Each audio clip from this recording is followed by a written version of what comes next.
Using Excel GoalSeek for break-even analysis.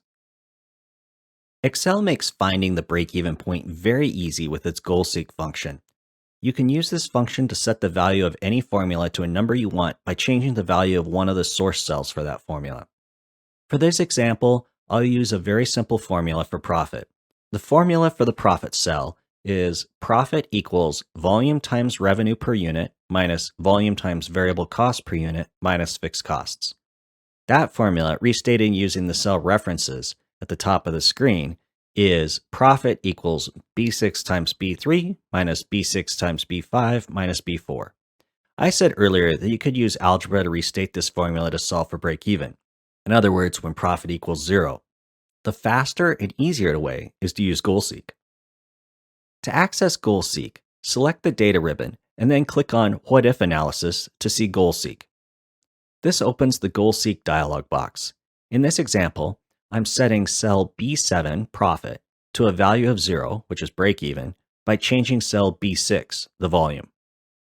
After clicking the OK button, it gives me a break-even volume of 25. I'll show a more advanced example. In the contribution statement, what if I wanted to break even in September?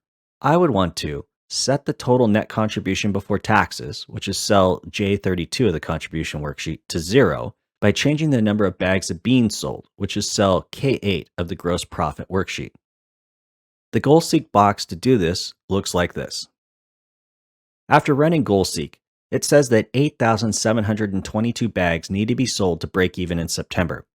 This shows you that a number that's connected by multiple formulas to a final formula can still be modeled via GoalSeek. Changing the number of bags changes many numbers on the gross profit worksheet, which changed the sales and cost of goods sold on the contribution worksheet. To the right is what the gross profit worksheet looks like after GoalSeek. These examples also show why it's a good idea to isolate your key assumptions or variables in a cell and then use links and formulas in the calculations. You can use GoalSeek or make other changes to those key variables, and the impact will flow through the remainder of the analysis. For you Google Sheets fans, you can add GoalSeek functionality to Google Sheets. To do this, select the Extensions menu, then Add-ons, and then get Add-ons. Search for GoalSeek. You will see a GoalSeek add-on by Google that you can download and install. I also talk about Excel's Scenario Manager and data tables in this course.